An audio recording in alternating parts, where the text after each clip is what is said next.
think everybody still gets a little bit nervous before public speaking. How they use that energy and focus it and can create good out of it is always interesting. But the course that you run that I attended was amazing for me. I would say that was a breakthrough in my public speaking. And you think of the golf world, most people are playing golf, making mistakes, getting frustrated, getting disappointed, not doing anything about it, and repeating. Yep. So clearly that's not what the professionals are doing. No, it doesn't. Generally, if you do the same thing again and again, you don't tend to get a different response. And what I was just running through my mind as you were talking was there's never been a better time to be in business. And yet there's plenty of people out there who won't have that mindset right now. But listening to you, the opportunities there are huge. Hi, I'm Freya. Welcome to the Skynet Chronicles, Business in the AI Age, the podcast that dives deep into the world where artificial intelligence meets business. Join us as we explore the latest trends, challenges, and opportunities in this ever-evolving landscape. From innovative startups to established enterprises, we'll uncover the secrets behind the successful integration of AI technologies. So grab a cup of coffee, sit back, and get ready to unlock the mysteries of business in the AI age. Good morning, Bevis, and welcome to the Skynet Chronicles. So by way of introduction, Bevis Moynan, NLP practitioner, breakthrough coach, timeline therapy trainer, motivational maps trainer, golf whisperer, and published author. Wow, thank you. It's quite a drum roll, isn't it? Well, yeah, I hadn't really thought of it like that, but thank you. Yeah, yeah, it's been a bit of a journey to get there. So yeah, exciting times ahead. So let's start with breakthrough coaching, because it's top of my mind right now, because I've just come back from a conference and the conference title was Breakthrough. Oh, wow, okay. So tell me about your journey and how you got to the point that you are now. Wow, okay. So how long have we got? That was my first thought. So how long do you want? Well, I mean, I think really from a personal development point of view, probably started in 2008, where I went on an NLP practitioner course. I was very green in personal development terms. I was a manager, managing people in a leisure business. And the cricket chairman of my cricket club at the time went on a strange NLP course and started talking to me about all this weird and wonderful stuff. And I had no idea what he was talking about. But he did kind of mention the fact, had I had any leadership or management development training? Of which, of course, we both know the answer was no. And the way he was talking, I'd never really been that enthused by training. But the way he was talking was certainly inspiring, and there was a lot of energy and passion there. So that caused me really to look in that direction. I booked myself on a course, and that was really my first. I'd never read any personal development books. So you can imagine, I was walking into a room going, I don't really know why I'm here. I'm just curious. And I left that week with mind being slightly blown. I wouldn't say I was a fully converted evangelist at that point, but my confidence levels had grown. I'd stopped putting people on pedestals in terms of I used to, if I saw the CEO, I'd get nervous and I'd be worried about, do you know what I mean? I would have that kind of reaction. Whereas afterwards, I felt completely comfortable, pretty in most people's presence in business. And the fear of public speaking I'd been carrying had been loosened up. I wouldn't say it had gone at that point, but it'd been loosened up. So I'd got loads of value out of it. And that really caused me to start my personal development journey, I think, at that point. So that was the starting point. And here we are 16 years later. So yeah, and over those 16 years, or certainly over the last 5, you've on some level trained almost everybody I know, I think. Wow. Well, that's good to hear. We were talking earlier that we don't necessarily feel like we've got the biggest marketing machine behind us, but I think we have, over the years, impacted lots of people, and lots of referrals and lots of goodwill comes from that. Absolutely. And you mentioned the public speaking course. I think everybody still gets a little bit nervous before public speaking. How they use that energy and focus it and can create good out of it is always interesting. But the course that you run that I attended was amazing for me. I would say that was a breakthrough in my public speaking. Well, that's great to hear. And I remember that course well, and I remember all of them fondly. And really, that's everything we do is about breakthroughs. So the personal speaking course is a 2-day course where we're aiming to get people to break past their unseen barriers. It's such a lovely course because we get to see it. Whereas when you're coaching breakthroughs and breakthrough journeys, you don't necessarily see it. People go back into their life and have the breakthroughs on their own, having been nudged and pushed. But you kind of force it in very quick succession in that course, don't you? Well, it's done gently, isn't it? But the first day, Gently. people sort of could have seen your face then. It grows, doesn't it? I think you can't tell people on that course what they'll be doing at the end of day 2 because they go, no way. But each mini breakthrough leads to, actually, I can stand up without thinking what I'm going to say. Oh, and I can actually know what to do with my body language. And hang on a minute, I can put 3 metaphors together. I'm glad you enjoyed it, and it's certainly part of the mix of what we do, which we love. Well, and I now find myself watching people when they're presenting and trying to guess how many metaphors they're going to stack and how much they've been programmed based on how they're using their hands and how they're standing. It's brilliant. It's almost scoring their public speaking. Yeah, it's interesting. I spoke to a chap who's a paid speaker recently. In fact, I think you may have introduced us, actually, thinking about it. And it was interesting that he's not had any NLP training, but yeah, he has. Because, of course, it comes into a variety of different forms. So he starts with a metaphor of I think it's a parachute jump that went wrong, and then leaves people on a cliffhanger and then ends it at the end. So the use of storytelling in business is so important. And it's one of my favourite things with NLP training is teaching the use of metaphor. Because back in the olden days, that's how we communicated. We were talking earlier about emotional connections to things. Business can be dry. Yep. So the use of storytelling brings things to life and it creates that connection, which is so important because people buy from people they like. Yeah, and it just, you can see that. I saw a study that was looking at mapping of the brain during informational presentations versus storytelling. And you just see the whole areas of the brain lighting up during storytelling versus just a couple when it's data-based. And so you've just got to take people on a journey because you get that much more engagement. Yeah, absolutely. Whether it be AI, whether it be therapy. So metaphors are actually a big part of the therapeutic world.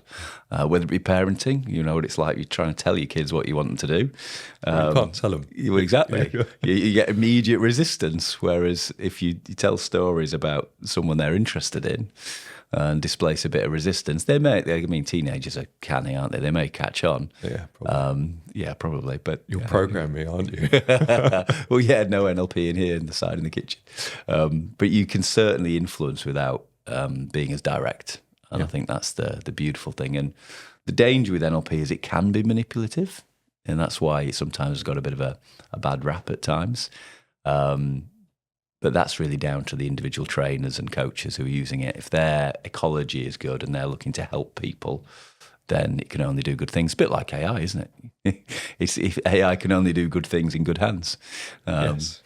Well, hopefully when it's put into anybody's other than good hands, then there's some controls and protection measures in place. Absolutely, yeah.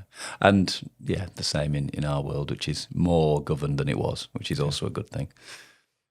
So talk to me about your golf journey, because this isn't something it's not obvious how you get to a point where you're coaching golf pros. That's a really good point. And it intertwines, I think, with my own journey, because we talked about my first experience of personal development in 2008.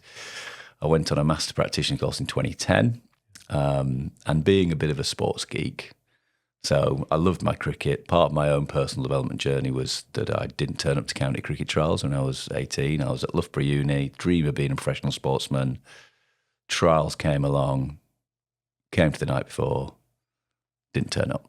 And I didn't realise at the time, but there was a bit of a self-sabotage pattern going on. So that unfulfilled sportsman, if you like, was kind of my baggage, my weight that I let go of through the personal development journey, through NLP, time and therapy. And I finished my master prac course in 2010, having had a big breakthrough, let go of the fear of failure, let go of the belief I wasn't good enough. And most people's reaction to that would be, well, I don't know what it would be, but it would be perhaps business-based. And that was certainly mine. I set up a coaching business the next day. But my other reaction to it was to go straight to the golf course. Because we learned some things on the course that I thought, I could apply that in golf. I could apply that in golf. So that the first thing I did was apply it to my own golf. Yep. And as a moderate mid-handicapper, 13 handicap at the time, I found my golf handicap went from 13 to 8 just from applying what I'd learned without any lessons. And I went, and I was doing weird and wonderful things, counting to 6 twice in my pre-shot routine, which I wasn't aware of. So I thought, hang on a minute, there's quite a lot of benefit here. And then serendipitously, I found myself on a good friend of mine now, Jamie Donaldson, is a really good mate of mine. He was running a day by a guy called Jamie Edwards on the Inner Game of Golf. Jamie had authored a book called Mental Ketchup. There you go, plug for Jamie's book. And I went along and I sat there listening, and a bit like you were talking with when you're watching people speak, I was thinking, I wonder what he'll do next. If I was him, I'd do this. And then he did. And pretty much in my mind, I planned out what he was going to say if I was him. And I realised he was just applying what I'd just learned into golf. Yep. And I was like, wow. Because also from a financial point of view, there were 80 people in the room paying 50 quid. And I was also thinking, hang on a minute. So it was started there, really. We had a brand back then, Golf 101, which is subsequently gone. We kind of pivoted on that. And 10 years later, I've been on a journey where I've loved applying it in my own golf. I've worked with people who've been referred to me, ultimately led to me working with 2 amazing guys, Matt Tipper, who's now in the States, who won European Coach of the Year 2023, and his client at the time, Adrian Moronk, who's now, I think he was last year top 50 in the world, but since he's gone to live, he's financially better off, albeit the world rankings doesn't reflect that. So yeah, it's been a great journey and still is. And we were just talking off air about what we're just launching. So yeah. So tell me more about what you're just launching. Well, yeah. So that's the problem in my world can sometimes be that the access to the information is quite narrow. Yeah. So. And you think of the golf world, most people are playing golf, making mistakes, getting frustrated, getting disappointed, not doing anything about it, and repeating. Yeah. So clearly that's not what the professionals are doing. No, it doesn't generally. If you do the same thing again and again, you don't tend to get a different response, do you? No, exactly. So part of it is cultural. Can we actually help amateur golf? Because the worrying thing for me is it's the good golfers that quit. So the really good players, all of a sudden life changes, family situations change, and they can't quite commit as much time to it, and then they can't cope with not playing as well. Yeah. So what we've done is we've created an online course, 10 videos long, 8 weeks long, that takes people on a journey so that they can get more out of whatever time they've got for golf. And it is about emotional resilience. It's about awareness. It's about setting themselves up for success and not failure. There's you'd recognise a lot of some of the things you've learned in business in there, because part of it is about culture. But then, of course, there's some tricks in there. And what I mean by tricks is things that if you just know, make your life easier. You'll have noticed some of that from the public speaking course. There's just some stuff in there that most people don't know. So if we can get the average golfer to know how to manage their emotional state, manage nerves, anxiety, it makes a huge difference. So that's been really exciting doing that. And we've now also created a year's worth of content afterwards. So we've got kind of a membership site offering afterwards. So we're literally about to press the launch button on this. So we're well, I was going to say quite excited. We're really excited. Slash also a bit nervous, as we were talking about off air. Nerves are a good thing. Yeah, for sure. It shows it means something to us. So it's good. Fantastic. And as if you're not busy enough with that, you're about to launch a book, Emotional Resilience. Yeah, it's funny, isn't it? When you don't really realise, actually, how crazy sometimes it's been until Just people... don't do one thing at a time. Yeah, it's a good point. It's a funny one, that, because it's taken us 4 years to get it published. And a big thank you to your help and support in the middle phase of that, where I got a bit stuck and procrastinated for 2 years. But we got there, and I'm as excited about that as the golf business, because... writing a book's a funny thing. It's a bit of a personal journey in of itself, in that you're putting yourself out as you, your thoughts, your emotions, your feelings. So I had to have a bit of coaching myself to get there, because there was a bit of nervousness about I'd written a book previously, Mapping Motivation for Coaching, and that was a doddle, because I was co-authoring it And in the way I positioned it in my mind was, this is someone else's book I'm contributing to. Whereas putting this out as me, this book is 14 years of experience working with clients in a coaching journey, the patterns I've seen, the emotions that come up, how to handle them, how to overcome them, how to move through them, things like grief, sadness, loss, anger, guilt, frustration, anxiety, all the stuff that affects people in this modern world. So I've got a very personal connection to the book because there's lots of stories of real people, obviously anonymised, without names, etc. So there's an emotional attachment to it. I mean, also my mum died during lockdown when I started writing it, and my dad passed away this summer when I finished writing it. So it's almost a little bit of a dedication to my parents as well. Really excited. It's not literally as we're speaking, it's processing on Kindle. So by hopefully at some point today it'll be available both on paperback and on Kindle. An alarm bell going off. Success noise. We all like those success pings. Absolutely. And so the process that you went through to get to the point you've got the book now was born out of the series of webinars, really, weren't they, during lockdown? Yeah, I think like everybody during lockdown as a business, we kind of went, what are we going to do? And one of the things we did, just because it felt like the right thing to do, was just host some webinars for people who might be struggling. And I say struggling, just might be having some challenges, because I think we all did to a degree. So it was good for us as well. So it was myself and one of my good friends, Callum Hardingham, hosted those. And I don't quite know how it happened, but each webinar ended up having a theme of an emotion. Interestingly, we ended up spending a lot of time talking about guilt, but that's another story. It's a bit of a pervasive emotion, guilt and regret. And they were just really, really enjoyable, useful, just very honest, authentic, people being very real. And we were asked a lot of questions and just answering them to the best of our ability. And it was some moments later where I thought, actually, there's quite a lot of value in those. And that really, it's a lot easier to start writing from a source. So some of those original webinars then enabled us to go, actually, there's some content here we can start working from, which has been really good. Yeah, and then I remember it was about 2 years ago, so Christmas, we were out at a business social, and you said, do you think AI could help write a book? Absolutely. Even though at that time we had very limited context windows in terms of how much information could be passed into and out of these models, we were able to break it down into chunks, take those webinars, convert them into transcripts, put those transcripts through to create a style of writing that was based on a natural style for you, and Absolutely. get to some very rough drafts for the chapters that then you were able to work on and make the book as wonderful as you have now. Yeah, it was such an important process, because I think at that point I'd procrastinated for 2 years. I'd surprised myself when I look back, because I'd got 20,000 words, but it was a bit all over the place and a bit of a mess. And then that kind of process that we went through to pull out of those webinars, all of that content, really, really, well, it went from being a stuck project to off we go again. Yeah. And that was huge, because it, like you say, it provided a framework and a structure which allowed, in the editing process as well, Joseph has done an amazing job. A lot of that chapter structure is still there. Obviously, it's been through many iterations since. But yeah, that without that input at that time, I'm a big believer in synchronicity.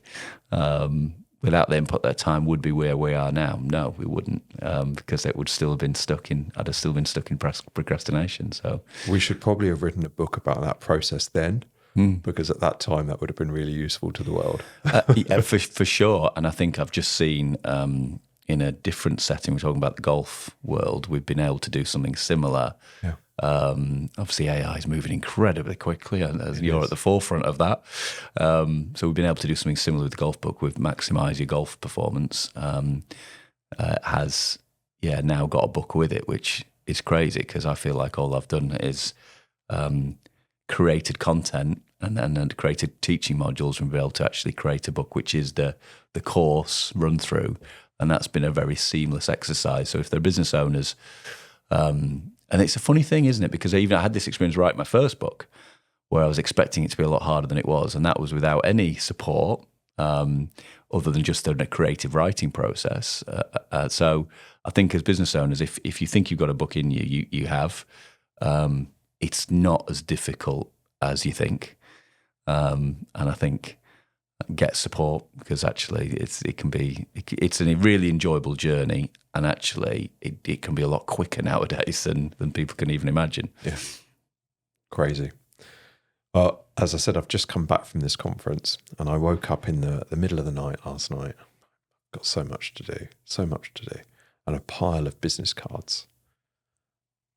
And somebody, while I was at the conference, had a really basic business card scanning app. I thought, well, we can probably build one of those. And so went through to the office, and in 20 minutes had an application that would take a photo of a business card, would convert the information on that business card into a set format, would then search the internet to fill in more details about that person based on what was on LinkedIn and what was on Google, to fill out this effectively a JSON, a data file, that then passed that data file to a service running on Make, which is just an automation tool, and populate each one of those business cards into a spreadsheet.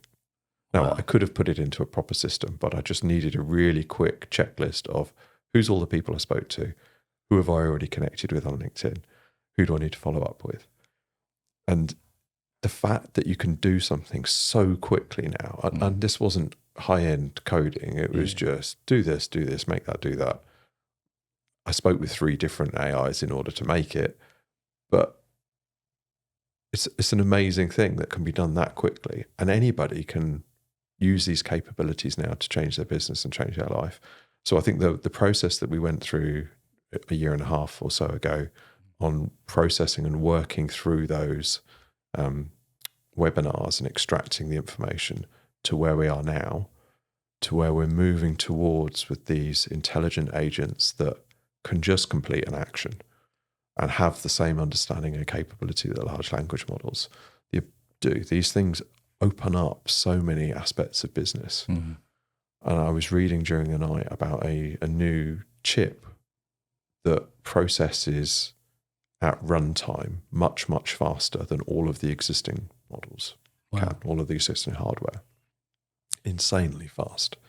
But what that then opens up is we can increase the thinking time for these models to do work. So where we've already got intelligence in them, and normally we'd just ask a question and get an answer back, we've got the ability to ask a more nuanced, more detailed question, and their think time has effectively just jumped again within the same amount of time, because they can do much more processing real time. So where we're going, it's just absolutely breathtaking. We've got this incredible ability to think, an understanding of language, image, audio, video, the ability to then create in all of those modes too, and complete actions. It's very exciting times.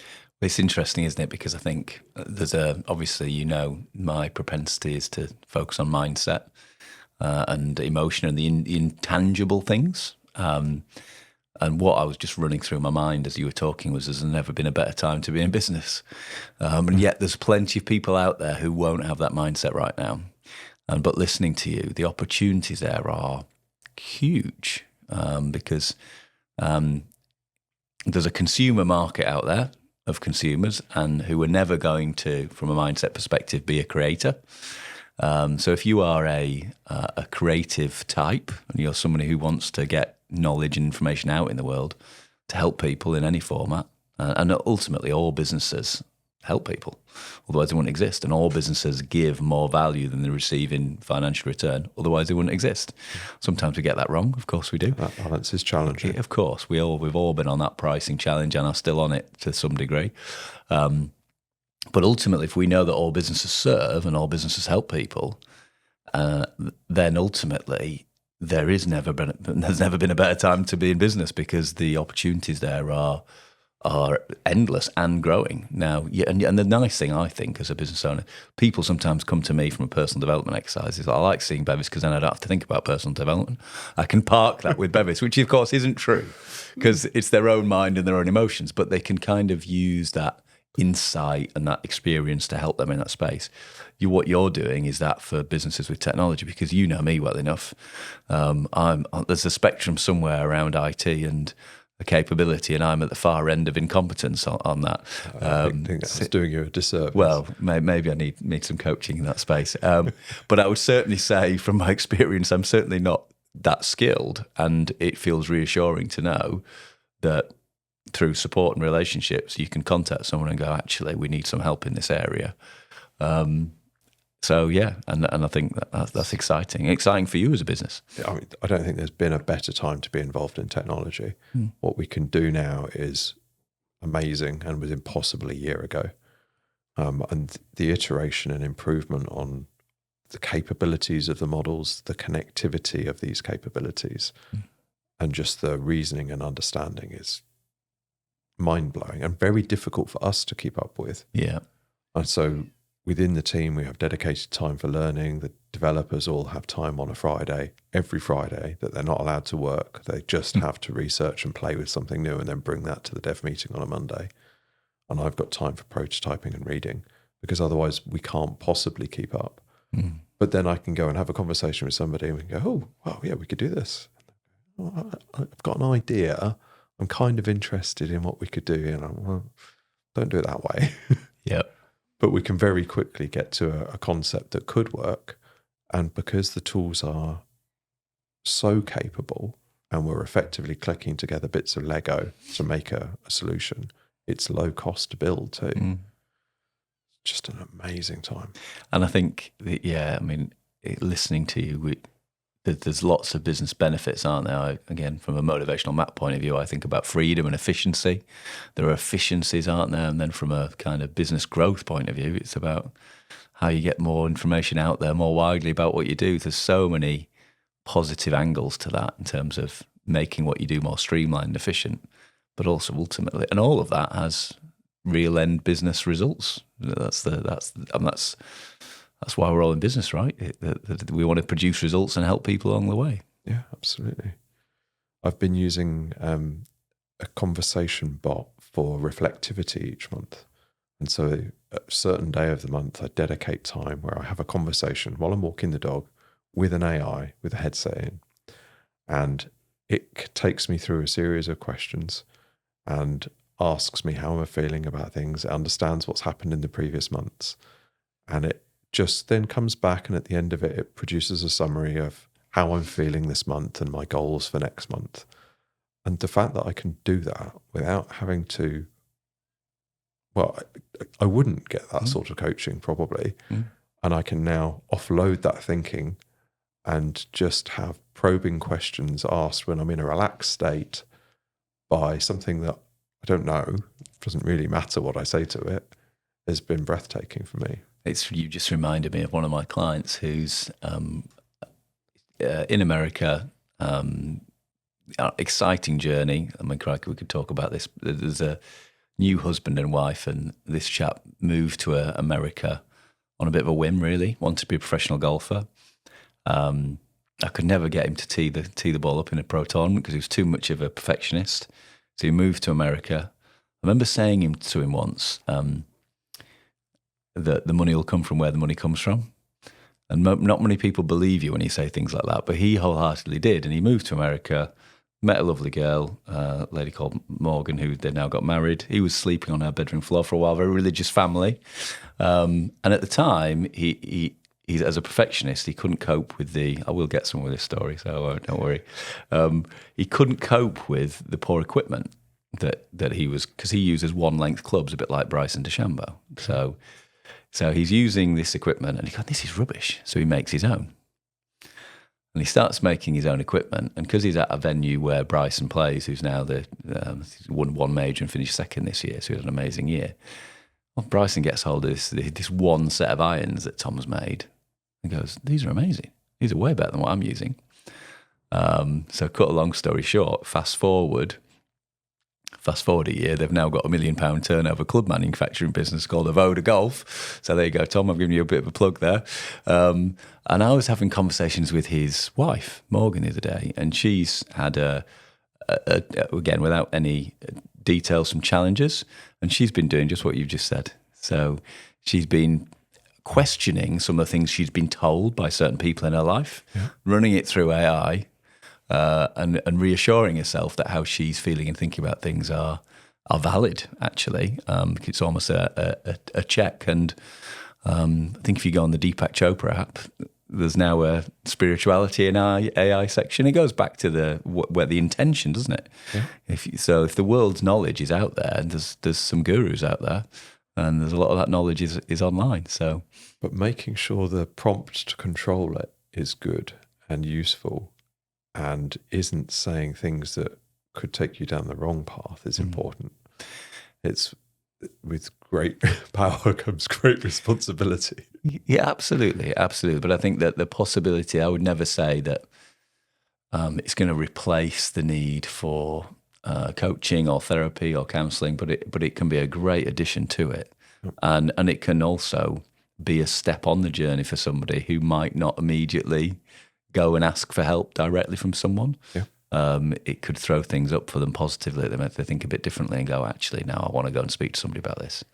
And as we both know, being vulnerable, the hardest step on a personal development journey is taking the first one and going and having a conversation with someone. And if AI can help people to take that first step in their own terms, in their own safe space, and then they go, actually, now I want to speak to somebody, that for me, that's just amazing, because I don't know how I've probably got 5,000 hours of coaching and therapy experience now, if I think about it long enough.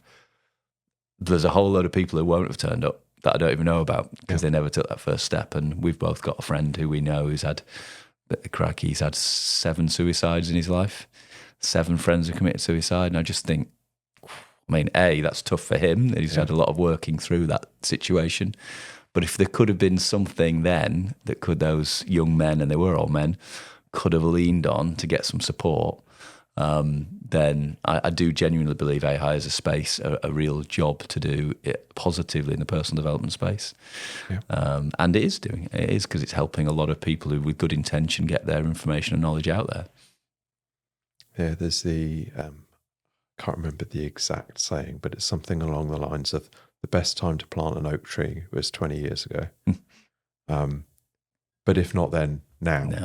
Yeah. And taking that first step in self-help, self-improvement, starting a business, starting a task, working on your house, all of these things is just, okay, what's the first step? How am I going to break that down? And I think AI's ability to look through a problem and say, have you thought about these things? Here's an order of tasks that you could consider. Think about this. And just leaning into that capability of understanding that's there from having consumed all of the books in the world and all of the internet, or most of the internet, is incredibly powerful. And it's just something that we need to share with more businesses and more people so that they can mentally get over that point of starting and just do something. Yeah. Because it's fine to regret what you've done, but it's better to regret something you have done than something you haven't done. Definitely, that's a good reminder. And that's actually a quote from Orbital, I think. Yeah, and an interesting, nice reminder for me at the moment with 1 year into a startup business. That's a good reminder for me, so thank you. Yes, the golf business is being launched, and that's exciting, but there's a bit of nerves as well, because obviously we're putting some money in it, and you know what it's like when you're putting money into things. It's always a bit of nerves. Is it going to work? But like you say, better to regret things that you've done rather than haven't done. And I think, that point around AI of most people get blocked in business projects, either around starting or finishing, or as I did, in the middle, kind of that procrastination. And procrastination is sometimes a good thing, because sometimes you're just not ready. But sometimes it's not a good thing, and you've been procrastinating for long enough. And that was certainly where I was. So I think, definitely, if somebody's listening to this in business, then it's definitely worth considering how they can use AI to get moving on something. Hopefully, there's people are listening thinking, actually, I've got a book in me, or there's a business I want to start, or an idea I want to get out there or explore further. And sometimes it might help people explore an idea and go, actually, that's not going to work. Yeah. And that's equally hugely valuable to not go down a blind alley. Well, how many plans did you have before you ended up with the current business? I know my main career was plan A, then I had an idea of plan B, plan C, plan D, probably on E or F right now. Yeah, and then it may well and probably evolve further in the future as well. It already has, yeah. It's interesting, isn't it? You can strive for perfection, and if you focus too much on getting something perfect, you never actually make any progress. It's like perfect is the enemy of good.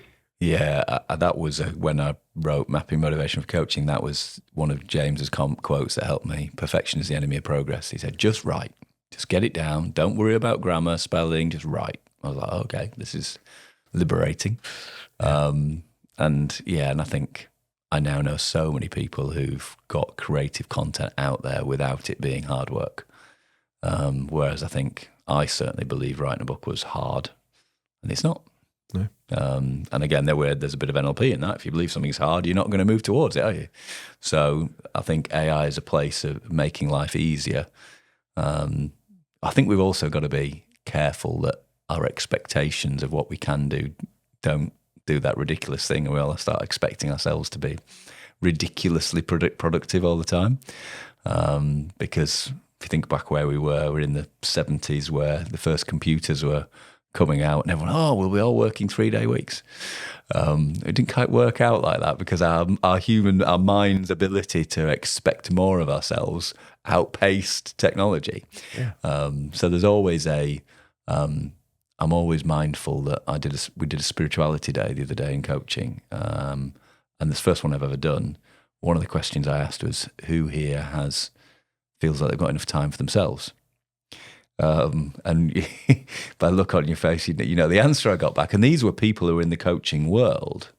So, but we're still getting answers of, no, I don't feel like I've got enough time for myself. So I think there's a personal development journey. If we can genuinely use AI to make our lives more efficient and speed them up, there's also, I think, a personal development journey with that we don't just cram more in and actually it's create. It's a real challenge, isn't it? Mm-hmm. I mean, when you look at artificial intelligence and something gets to a point where it's working on a regular basis, it just becomes software. Mm. And we adapt to changes in software and it just becomes normal. Mm. And generally we stack more things on top of it. Mm. And hopefully that's not doom scrolling on something like TikTok and it is value add. Mm. But it's incredibly easy to fill time and still feel like you're busy and not making enough progress. Yeah. So handling that productivity boost with mindset control that's another book, isn't it? Well, it is. And I'm a big believer that the things that challenge you are the things you end up supporting others with. So the whole Dharma purpose bit is where you've had a challenge, you've moved through that challenge, then you can help support somebody else with it. And it's interesting when you were feeding back to me about Emotional Resilience book, new golf business launch, Magenta doing its usual stuff around coaching and training. I was thinking, hang on a minute. So yeah, there's a journey I'm going on with that at the moment. I do meditate and I do meditate daily. So I'm definitely on that curve, but am I as grounded and centered as I'd like to be? No, I'm certainly not. Even though I've done a spirituality, I'm certainly not a guru. I'm on that journey because my mind is naturally really busy and thinking about the future all the time. So I think, it's interesting. I do think AI has got a space to help people make their lives more efficient, to get projects started, and can be a beautiful accompaniment to a personal development journey to just make sure, let's use it to free up let's have the intention, there's nothing wrong with making loads of cash, by the way, but not just to make more money and be more efficient, but actually make our lives better. Yeah. That's because otherwise, what's the point? Ultimately, we want to have the best quality of life we can have. So we've both got growing families, growing as in they're growing up. Don't want any more. Agreed. What do you think the future holds for them? Geez. Well, it's exciting. There are different challenges than we had for sure. Yeah. yeah, I think I look back to the 80s and 90s. I'm so glad there were no decent cameras. Oh, well, for sure. Like the freedom we had in the 90s to just, I mean, I was a bit of an idiot. I'll just put it out there, and some of my mates might be listening and go, yeah, you were, Bevis. So in the university, those days, early 20s. So I think the world's changed, isn't it? And I think the 20-somethings nowadays blow me away, actually. They're way more mature than, I don't know what you were like in your 20s, Tim, but... I'm not commenting.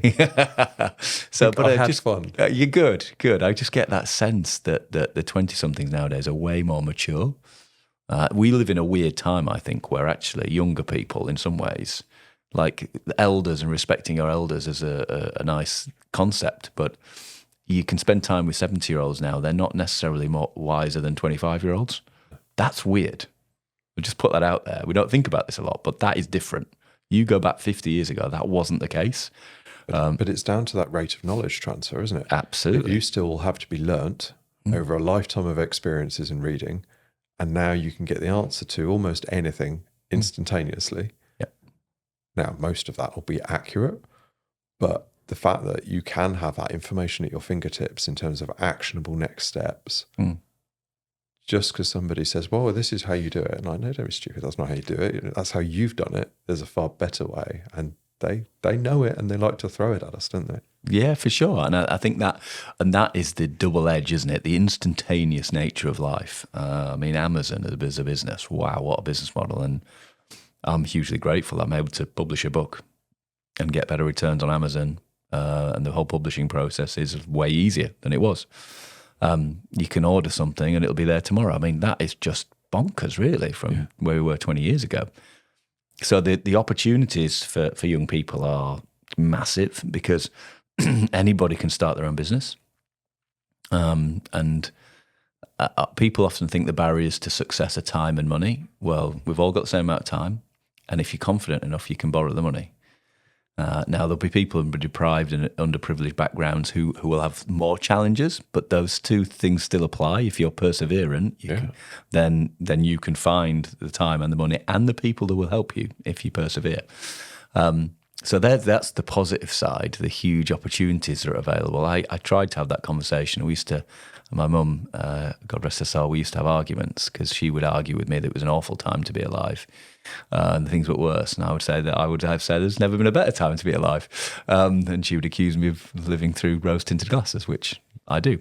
And why wouldn't you? Why would you choose a different colour? I'd rather be looking at it on the happy side. And I had a great relationship with Mum, but we would have arguments on that basis on holiday typically. If we had an argument, that's what it would be about. The flip side, the challenge is you've alluded to it, because everything is so instantaneous. My concern for young people is a lack of groundedness. My granddad used to play chess by post. Now that, for me, says everything. Yeah. Here was someone who's prepared to play chess, post the move off to somebody, and the rate of change between then and now is, for sure. And I can remember it because I'd be like, I wasn't allowed to move the chess pieces. So we've gone from my granddad playing chess by post to my son, who can sit, not leave his bedroom and play pretty much computer games with anybody across the world instantaneously, which again is a huge opportunity because he could be a pro gamer. Who knows? The flip side, my worry is because is about groundedness and centeredness and making sure that that efficiency that the modern world provides isn't just eaten up with TikTok and social media. Not that there's anything wrong with that, but if you spend 5 hours a day on social media, I said this, I was being a boring dad the other day, and I said to my son, you're not going to get to the end of your life and wish you'd spent more time on social media. I've got to tell you I'm getting distracted now, but I've got to tell you something else that he said to me. I was having a conversation with another parent who said to me, he makes his son, when he gets in from school, put his phone in a box by the front door, and he's not allowed it back until he's got his bag prepped for the next day, tidied his room, got his school stuff ready for the next day. And I was telling Aidan, my son, this, and he went, Dad, comparison is the thief of joy. And I was like, Programming thrown back. oh, man. Oh, dear. You do get the words back from them that you said, don't you? Yeah, absolutely. He said, I've been waiting to say that to you for ages, Dad. But, you're absolutely right. The sort of speed of transfer of information and speed of processing. I was fortunate when I was about 11, my parents took me and my sisters to Malawi for 8 weeks. Wow. And we stayed with friends of the family at this amazing place. And Dad was massively into photography. And he took his big old camera, selection of lenses, and he was posting the films that he was taking from Africa back to the village we grew up in, Saltry, to the pharmacist, who was then sending them off to be processed. When they came back, he was then sending the photos back to Malawi so that we could see the images that he'd taken of these various creatures and scenes. Beautiful. But now, while I've been away, I'm just going click, click, click, click, click, click, click, click, click, look through some of them. Oh, that one's junk, that one, I'll edit that one quick now, move that one, I'll do some more of that. I'll get a better sunset tomorrow, capture sunrise better. That speed of response is scary, but the value that we place on the images has gone down. Mm. So these photos in Malawi, they were so precious because of the time that had been taken to get them, the process that had gone through. And now I can take 500 images in a few days, and if I don't print some of them out, yes, they'll be stored on Google, they'll be stored on Apple, they'll be reminded to me at some point, but they're not valued in the same way. No, and I think it's a really, really good point and a balanced viewpoint, because we were talking about books earlier, and so AI can be great in helping you get started, helping you reignite projects, helping you structure things. But there's a massive difference in terms of how you value something you've put your heart and soul into. Yeah.